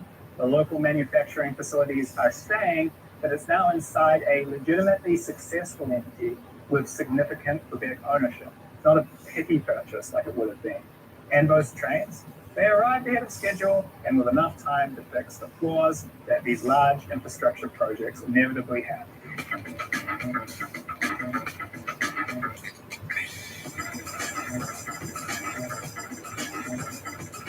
So sure, the case benefit from their close relationship with government, but the thing is, they're still independent. The new Premier, Francois Legault, publicly lamented, why did the Liberals legislate in 2015 that the case act with full independence in accordance with the Act, rather than do things that I want? But he hasn't changed the legislation, and that's good. Most of the ideas that politicians come up with are really shitty. Seeing the case, filtering through them, and finding the reasonable ones shows the model working perfectly. Perhaps the most deeply satisfying thing is seeing new governments come in at both the municipal and provincial level mid-project, and the project not get cancelled or contorted. Because the case is pre-filtering out irrational projects that are going to make the system cost too much, or place land ahead of people, it helps address the stability issue that our majoritarian governments in North America often produce. Imagine if the CAQ route to Chambly to win that riding had been approved. Well, the next Liberal government that got in probably would have looked at it, its outrageous cost, how it only serves the voter base of their political opposition, and cancelled it, probably in favour of a project that served one of their swing ridings. The case also reduces these projects' exposure to politicians by reducing the amount of cash down the government pays in the initial REM project pitch. Instead of needing $6.3 billion, it only needed $2.6 billion from the government, which first of all draws less heat, and second of all, if there is a change of policy at the federal or provincial level and funding does get pulled, the project has a decent chance of still being able to find someone to chip in for the rest of the money. I mean, what's $1 billion, right? Finally, when there are cost overruns, as there always are in infrastructure projects, instead of putting things on hold and waiting for the government to approve extra funding, which often involves meddling with the project, these costs are just eaten by the case, and they have. Costs have gone up to $6.9 billion for the REM, but the case has covered all of them to keep things moving at full speed. Beyond financing, the other stabilizing factor is just having a third party that is motivated to see the project finished on time. You're right. Quincy's, any Quincy's, you're in Quincy's, no, any Quincy's, no starts. You can't do that. So, delayed opening costs the case money. Right now, there are no riders, and every day they have to service billions of dollars of loans. So when one government leaves and another government comes in, there is a constant advocate that is there to push the project through. It's not a pet project of one government or one premier that gets dropped. The case is an institution that is accountable to Quebec's taxpayers. And we want them to keep succeeding because if they don't, our retirements will be fucked up. The case is helping to solve a chronic problem in North America, our unstable, policy-lurching, first-past-the-post governments. I hate our electoral system so much, but this is our reality. And it's a pretty good solution that only gets better with a more stable government. New Zealand or Germany would be better off if they had an entity like the case building out their infrastructure projects. For mega projects that take decades to complete, governments with radically different ideas for transport are a serious problem. Politicians like to cut ribbons, but there is no ribbon to be cut on years 4 to 9 of a 15-year infrastructure project. It's a thankless task. You won't be there when it opens, and it wasn't even your idea. Quebec politicians make noise. We're going to tell them to blah, blah, blah. But behind the scenes, the case has been a very steady hand, not as buffeted around by the political winds as many local commentators like to pretend. But for the case, the Chambly extension was just the start of their political problems. There was another request made to look into serving a different CAQ voter base, Montreal's long-neglected East. And this one had a much better business case, provided they could get creative with what exactly East meant, and all those viaducts going up down highways in the West Island hadn't gone unnoticed. For some wave of joy hit them. Go Canada, we can build things after all. But all was not good, as opposition began to solidify, and the heavyweights, the destroyers of infrastructure projects around the world, finally arrived on the scene, ready to fight.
J'estime trop.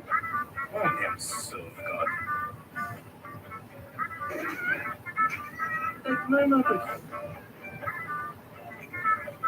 Joie l'équipe. In 2018, the major infrastructure project, Pont Samuel de Champlain, was nearing completion, and the renders of the new transit system crossing the bridge drew a lot of attention, including the searching CAQ political party. Bonjour tout le monde. 2018 was an election year, and Jean-François Roberge was on the campaign trail in Chambly, an off-Isle Nexurb, southwest of Montreal.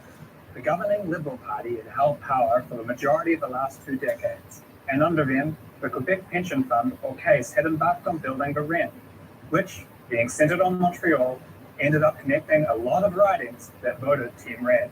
It seemed to the CAQ it was time to talk about running this magical, rapidly progressing train into their swinging heartlands.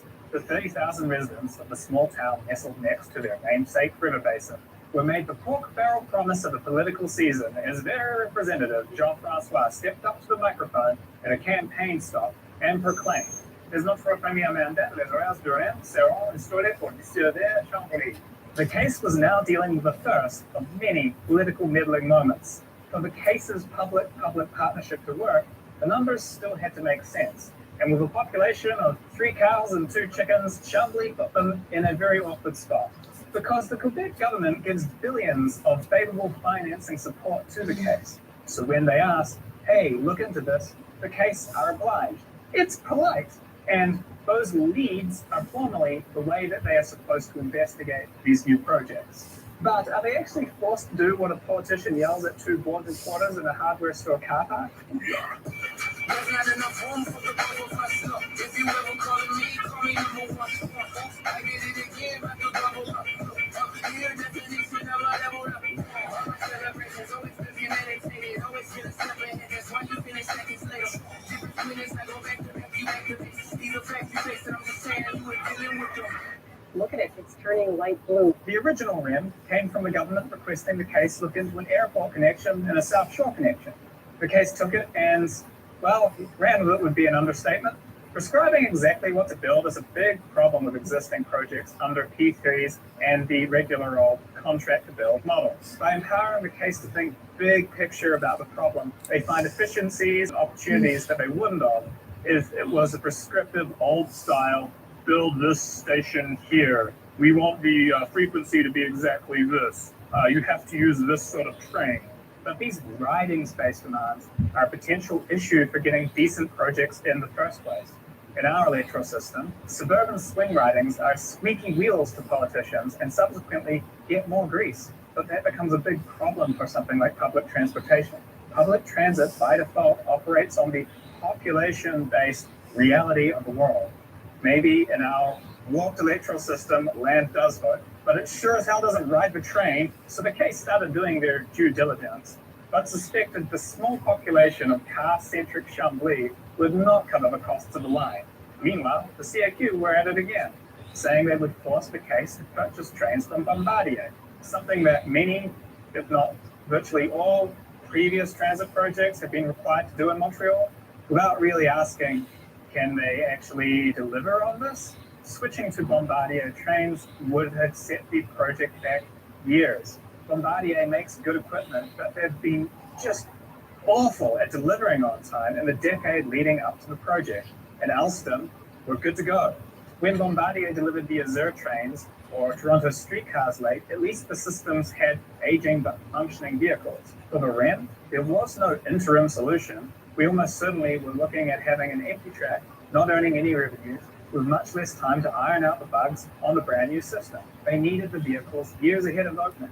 No train in 2020, no REM in 2022. The case owned a lot of Bombardier, and it still decided that Alstom trains were a right choice. These political demands have always muddled the mandate of existing transit agencies. They have to be thinking about political implications rather than what the best tool is for the job. Oh, let's put a transit line, and also we have to buy a kind of crappy shovel that will slow us down because the shovel lobby is big, and we have to run it to a place that happens to have the right people living in it, for the politicians to care about them, even though there is a transit-starved neighborhood just over there with a higher population. The CAQ was campaigning with exactly this sort of naive political interference that causes so many cost overruns in other transit projects. But in both cases, the government got a hard no. Come on, where's your jam, right? Sean Lee got rejected, and the amount of time it took someone at the case to type 30,000 and go at me, right? Bombardier Transportation got bought by Alstom anyway, but the big picture is the case in the deal kind of ended up buying Alstom. They're now a large shareholder in Alstom. The local manufacturing facilities are staying, but it's now inside a legitimately successful entity with significant Quebec ownership, not a petty purchase like it would have been. And those trains, they arrived ahead of schedule and with enough time to fix the flaws that these large infrastructure projects inevitably have.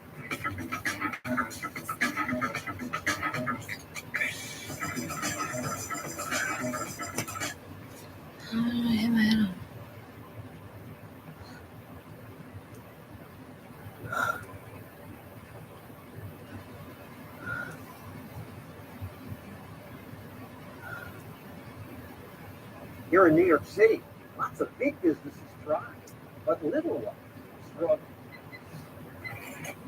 This is very difficult right now. For a small business, it's very difficult. Kamal Saleh, who runs this store, was hit with thousands of dollars of fines. The first time I think it's $2,600. His crime? He sold 3 cigars for $8.89. 11 cents too cheap, says New York City. His customers can't believe it. It's BS. Kind of stupid in the sense that if somebody's willing to pay something, not in New York City. Here, bureaucrats say.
Individuation means becoming a single homogeneous being, and insofar as individuality embraces our innermost last and incomparable uniqueness, it also implies becoming one's own self. We could therefore translate individuation as self-realization. In this second video in our mini-series on the ideas of Carl Jung, we are going to examine the individuation process, a process Jung believed to be essential for a healthy functioning personality. Such an examination will lead us to explore some of the parts of the personality that Jung viewed as particularly important.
Good morning and welcome back to Apple Park.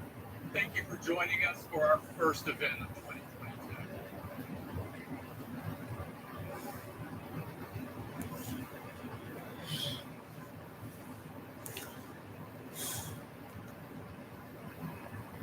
Hard to deliver new products and services that help you stay connected, productive, and entertained.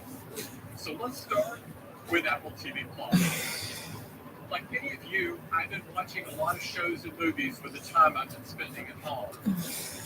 Along with a great original series like Ted Lasso, The Morning Show, For All Mankind, Servant, and The After Party, we're working with some of the most imaginative filmmakers in the world and making great original movies as well.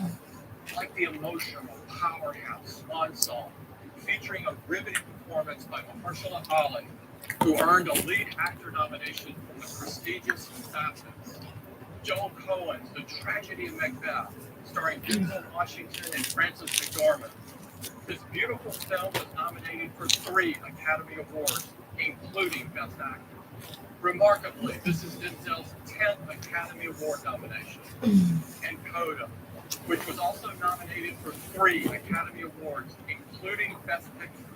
Coda is a powerful and inspiring story which broke barriers with its predominantly deaf cast, including Troy Kotsur, who became the first deaf male actor to be nominated for an Oscar. Now let's take a quick look at these Apple original films and some more incredible ones coming soon.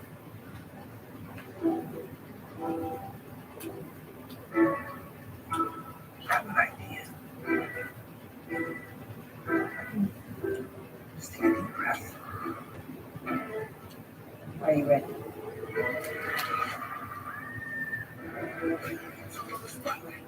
No anticipation. It's the breeze of making. Girl, the girl with the deaf family? Yeah.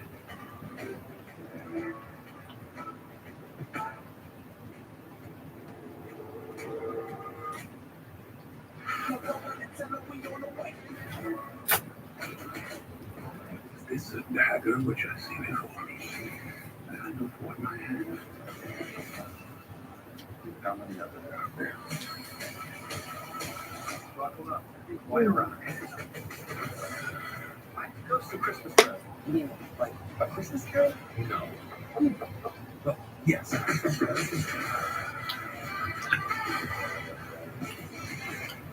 Found an actual lucky pen. And what did I do? Lost it. Just as unlucky are you? You just talked. The greater the spy. The bigger the lie.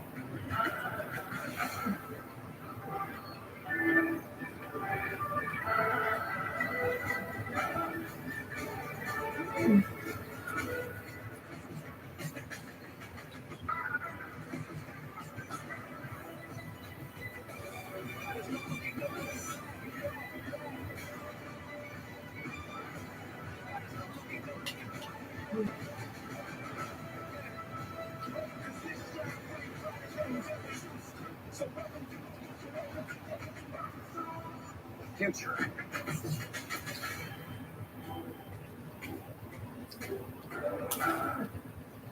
We hope you'll love these amazing movies as much as we do.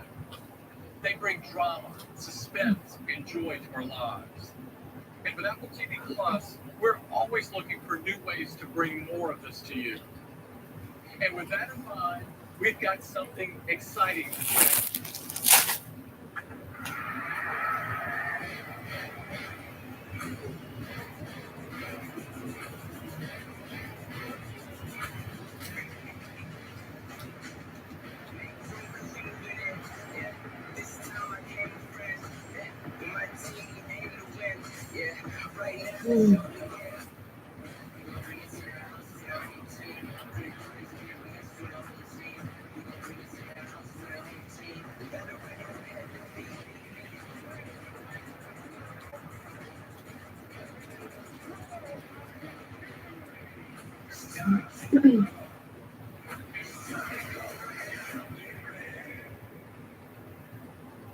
Introducing Friday Night Baseball on Apple TV Plus. Tune in on Friday nights for 2 games you can only see on Apple TV Plus.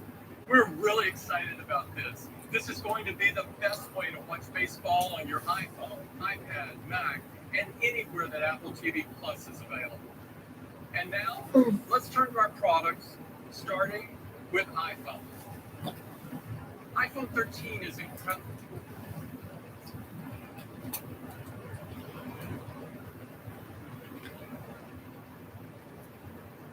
Joining us now, a very special guest, Anna Katyan of the Red Scare podcast. Anna, thank you so much for joining the show. We really appreciate it. Thanks for having me, and thanks for pronouncing my last name correctly. Well, I interviewed you previously, so I remember how to say it. So that's why it works out. I've had a little bit of experience. Anna, we were trying to brainstorm, who do we talk to about all of this Russian cancellation, the backlash? We've got the Guggenheim is throwing planes into the center, calling for a new no-fly zone. I know you, as an art person, I know in particular, we're going to be They're scary to mention a lot of times. So one of the all the research I know a great deal about the Germans killing, how they killed them, so forth and so on. You're probably taken by sort of one and today, right off that word,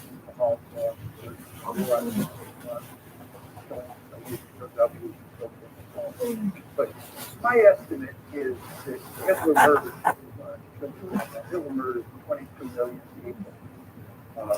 And if you look at how that war played itself out in places like Ukraine, there were people in Ukraine who sided with Germany. The vast majority of people, of course, fought against the Germans. But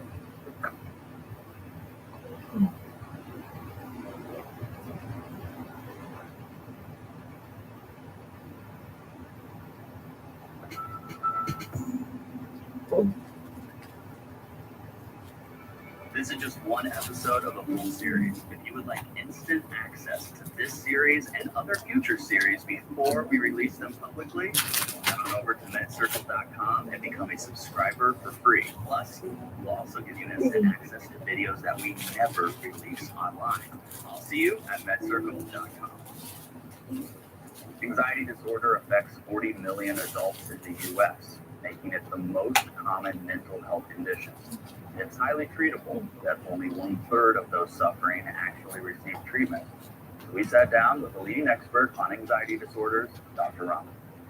She is one of the most sought after mental health professionals and definitely one of MedCircle's most favorite people to have on our channel here. Thank you for being here, Dr. Ramani, to talk to us about anxiety. Thank you, Kyle. Thanks for having me, and it is always such a joy to be able to talk with MedCircle watchers and listeners about any form of mental illness or just how to cope with the stuff of life. And anxiety disorders actually is one of my favorites. I have the privilege of sitting with you again and again, but even when I go back and watch our discussions, I learn something new. And it's amazing how intricate this topic is, but how easy you make it. Well, I appreciate it. I wish my undergraduates felt the same. Listen up, undergraduates. Yeah, but I mean, honestly, teaching all these years has been a place where I've been forced to make these issues understandable for a wide variety of audiences and for my clients as well and even their family members to help them understand this territory. I think that the worst thing we can do is take mental health information and make it confusing for people. by making it as clear as possible, we really are doing a tremendous service to both families, friends, people living with mental illness, anybody who works with folks in this area. Absolutely. Now, some people might be meeting you for the first time. So what makes you an expert on the topic of anxiety? I have 2 private practices here in Los Angeles, and I've seen such a wide range of clients. And I will say that anxiety is the one thing that cuts across all of them. I don't care if anxiety is with depression, with substance use issue, with relationship problems, with school problems, you name it. All of these patterns, anxiety becomes a core issue. Whether it's an issue that's on the side that's making things worse, sometimes it gurgles up to being the key issue that they're bringing in. But I've never worked with a client where anxiety wasn't the key part of it and where we didn't have to work on it. Like, that's just how it is. In fact, it's the first topic I teach in my abnormal psych class, because from there, everything's built up. There's not a single mental illness out there for which anxiety is not a key piece. Really, the only one where it's not is psychopathy. The person who's a psychopath, they feel no anxiety. Otherwise, it's anxiety all the time. So would it be fair to say that in order to be an expert on any mental health topic, you have to really understand anxiety? Absolutely. You don't understand anxiety, you don't understand mental health. And in fact, it's really where Freud makes his name. Freud's theories were all very much focused on anxiety, on worry, and rumination. So it's really been sort of the beginning of our field in terms of how we do therapy. And since then, we've learned so much about anxiety, and yeah, it still plagues many of us. We sort of live in times when anxiety is always present. The question is, how do we prevent it? How do we manage it? How do we treat it? That's going to be different depending on the various issues we're in. Yeah, well, we answer all those questions in this series, and so I'm really excited about that. Why is it, though, so important for anybody, whether they think they have anxiety themselves, whether they know or don't know somebody with anxiety, to learn this information? A big reason is because, as I said, anxiety is often the reason someone gets into the door of a therapist's office. They're anxious because they don't know what's happening in their relationship. They're anxious because they can't solve a problem in their life. They're so anxious they feel like they can't date. There's a whole range of reasons why people enter a therapist's office. I'd say in most cases it often relates to anxiety. Number 2, a lot of people don't know how much worry is too much worry. How much worry is sort of the regular worry of life? Are my kids going to be okay? Am I going to get married someday? Am I going to be able to pay my bills? And how much of it is when the worry crosses the line and we really need to get into mental health care to be addressed in a much more systematic way? A lot of people don't know where that line is, and it's not that kind of line. Well, I've been in therapy for years, and I don't know if I know that one. And I think it changes depending on where you are in life. Like, so for example, if a person's already going through a difficult time, it may take a smaller threshold of a problem to push them into relatively paralytic anxiety. In addition, there's lots of individual differences. Some people have a different kind of temperament in the face of anxiety, they just withstand it better, and other people, really powerful state for them. They tend to find it much more challenging to cope with it and find that it negatively affects their life much more quickly. So there's also individual differences in how we manage anxiety. And finally, there's also the issue with anxiety that people cope with it differently. And unfortunately, sometimes the way people cope with anxiety makes it worse. They might be drinking, using drugs, spending money, gambling, like problematic coping styles. Now you both understand what's wrong. We want to give people healthy ways to cope with anxiety, whether it's everyday anxiety or at the level of anxiety. Well, in this series, we're going to talk about what's on. Obviously, some treatment options and overall education, and what patients and supporters can do when it comes to anxiety. If you had to choose one for the patients, let's start there. What would be the one thing that you would hope people would get after watching this series? That there are a lot of things that you can even do on your own to help you cope with anxiety. And sometimes it can be as simple as thinking about something differently. And I think that power that everybody has within them to take an issue and think about it in a different way is an anxiety management tool we all carry within us at all. So good. I can't wait to hear about that in future episodes. Now, what about for the supporters? Because if you don't have anxiety, you probably know somebody who does. What's the one takeaway that you can? Be patient. Be patient with people who are experiencing anxiety, they're not doing this to aggravate you. They're not doing this to make you anxious. It's very real for the person who's experiencing it. And I think sometimes people burn out on hearing the same thing over and over and over again. And I guess the measure of love is that you can patiently hear someone else's story. And that means for the people caring for people who are struggling with anxiety disorders, make sure you're taking care of yourself. Whether that's your own therapy or your own outlets, nobody can be superhuman with that. But sometimes your job is not to fix somebody else's problem. Sometimes all you can do is simply be there and give them a sounding board. It's time to just sort of let some of that anxiety out. We talk about something, but it clears it out for a minute, and we come back. Great. Well, I'm really excited for the rest of the series. Patience is a virtue. And so remember, if you would like to see this series as it comes out, you can by subscribing to our YouTube channel. From there, each week we'll release the next episode. But remember, if you want it all right now, we're in the give it to me now generation. If you want it right now, you can. Just go to medcircle.com, subscribe for free, and you can watch this whole series right now. Plus, I haven't told you yet. Okay, this is brand new. My therapist thinks that I have social anxiety. Oh. And I kind of agree, kind of don't. And so would you be willing to do a mock therapy session with me? You ask me the questions, we'll put you in this chair, you ask me the questions, and then see if I do and what tips you might be able to provide or what I can gain out of that. The insurance is tough. I need free therapy. At the beginning of what social anxiety disorder may be, the most common of the anxiety disorders, yeah. So I think it'll be really useful for people to see some of what we talk about it, and think about it, and some of the things we make people find. And some of them are uncomfortable. Okay, well, I'm happy being uncomfortable. So I'm very excited for this series all about anxiety. Dr. Ramani, thank you so much for being here.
This is a switch bike.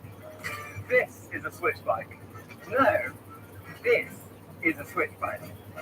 Alright, any bike can be a switch bike. You just need a switch kit.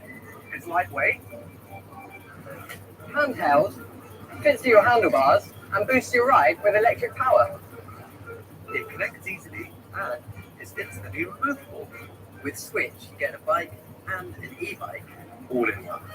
I'm Oliver, and I'm Dimitro. We invented the Switch kit for people that love their bikes, like our friend Tom. Tom loves his bike. I mean, he really loves his bike. A bit too much. He wishes they spent more time together on the road. So we gave Tom a Switch kit, and now they go everywhere together. In 2017, our original kit raised over $500,000 on Indiegogo. Since then, we've delivered to over 30 countries, and now over 3,000 people have ridden over 1 million miles on their Switch kits. Now we're back with a new and improved Switch kit, smaller and lighter than ever before. Here's how it works. As you cycle, the pedal sensor detects your cadence and sends the signal to the power pack. The control system calculates the optimum power required and delivers it to the motor in the front wheel, giving you all the extra power you need. We build the front motor wheel for you in any size. Just take off the old wheel and fit the new motor wheel. Then click on the power back and you're good to go. Choose between 5 different power levels for complete control. Go further and faster without breaking a sweat. 250 watts of power will flatten any hills. And a single charge will last for 50 kilometers. Lightweight, durable. We've tested on the track. It'll last for years on the rail. Since our last campaign, we've not only built a great new product, we've built a great team. Which means better support for you. We want to live in a world where everyone chooses to cycle. That's why we're back on Indiegogo, offering you the best possible price so that you can be the next to make the switch. So place your order now, And then join us for the ride.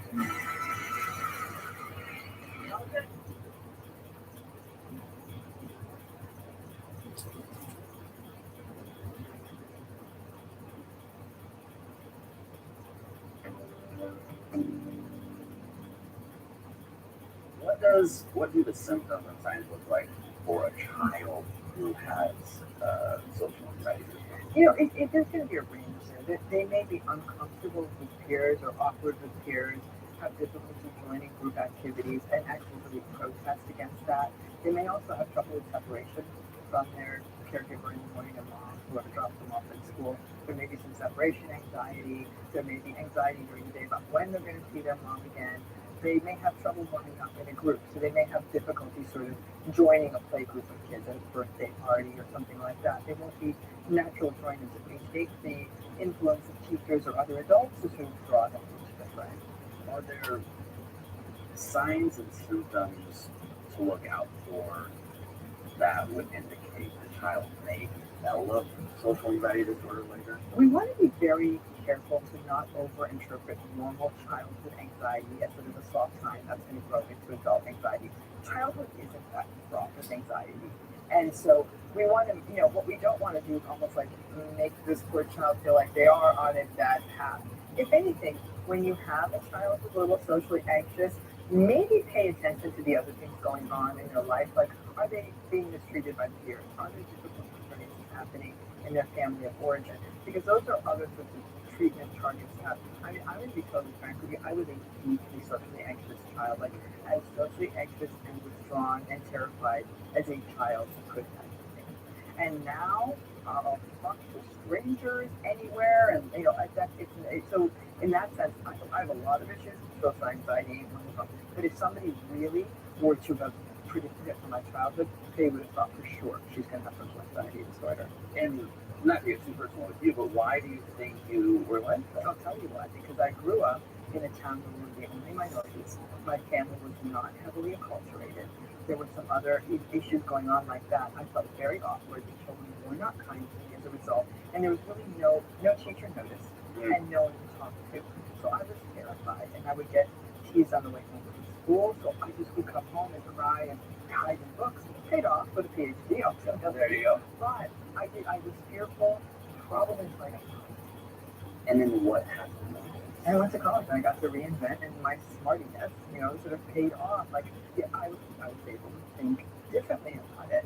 And then at college, it was a little bit more diverse. And actually, this isn't even diverse enough. I took in New York City, and that was another ship. I was like, holy heck, I look like everyone here. But it was a really tough childhood, and that contributed to me, appropriately so, being very, very socially anxious. I understand that. What would the signs and symptoms look like for social anxiety disorder in a spouse?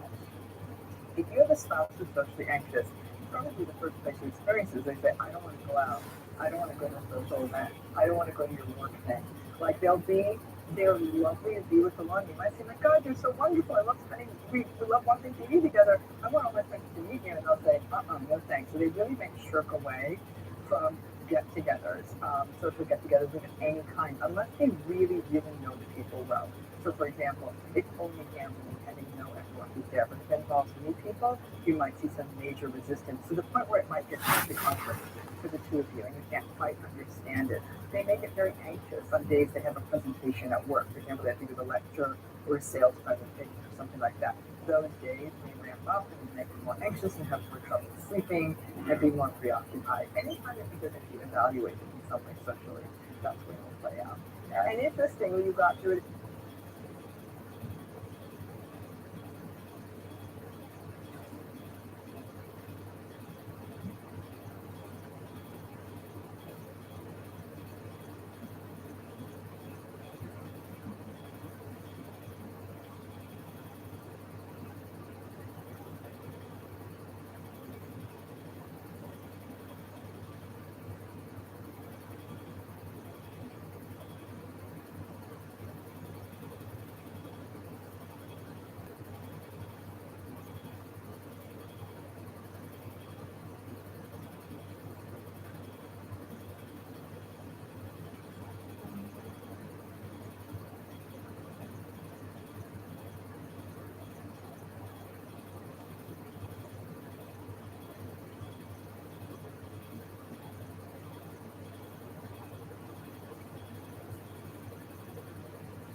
that you met them initially to date them. And I would say it's quite possible that people who have social anxiety tend to meet people in slightly more intimate spaces because they don't tend to be the big party people. And that's what online dating, I think, is actually a very powerful tool for people with social anxiety because they may feel more comfortable curating new partners from behind a keyboard. And then often one-on-one, I think our idea that a person with social anxiety is socially awkward. That's not the case at all. They just don't do as well in big groups when they feel they're being evaluated. And it may take them a minute to warm up on it. Yeah, I have some million things I wanted to say right now, but I'm not going to say any of them because we're going to save it for our session on social anxiety. So let's move on. Is there actually there is the benefit of, let's say you're dealing with, you have a partner who is suffering from social anxiety, and they take a step and they go to that party with you as your supporter. What should that supporter do? I think that what we want to do with dating is have realistic expectations. Don't treat it like a reality show. You know, like this is going to be the unveiling of the non-socially anxious you. You really want to keep it realistic and help your partner feel safe. When people are socially anxious, they feel unsafe and afraid that they're going to be criticized and make a fool of themselves. Right. So what you want to do is create that zone of safety. Maybe it's almost like training them, right? Hang out, help them facilitate new conversations, make sure you introduce them to everyone you're talking to. But then when you notice that maybe that your partner might have a specific interest and they're having a really nice conversation, maybe step away a little bit. You know, I'm going to go grab a few snacks. I'll be right back. And they'll get that chance to get that sense of efficacy, of feeling good about themselves in a social situation, but you help facilitate it. The one thing you're never going to want to do, though, if you have a socially anxious partner at the party, is ditch them. Ditch them, yeah. You know, like, also yeah, don't bye. do that. Yeah, don't. Period. Yeah, but you know, if somebody ditches me, I'm going to ditch away, right? Just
or with someone else, but digitally, right?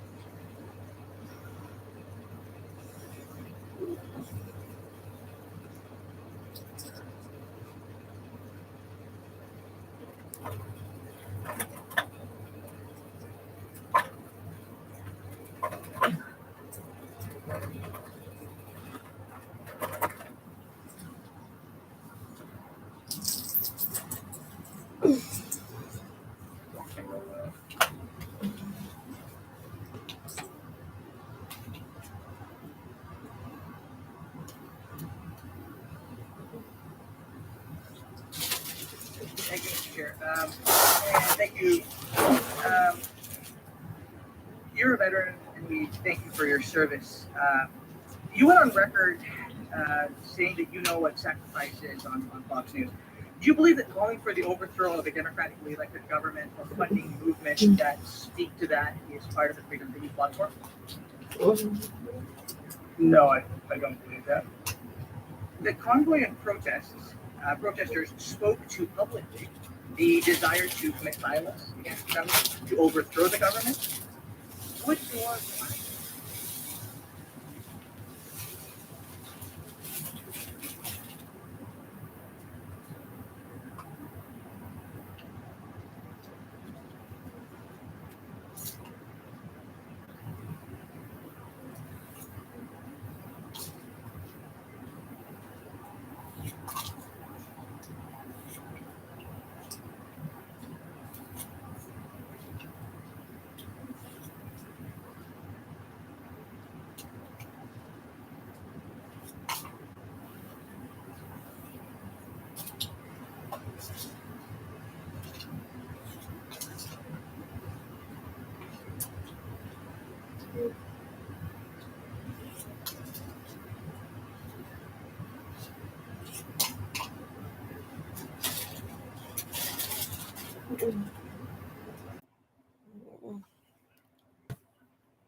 No way.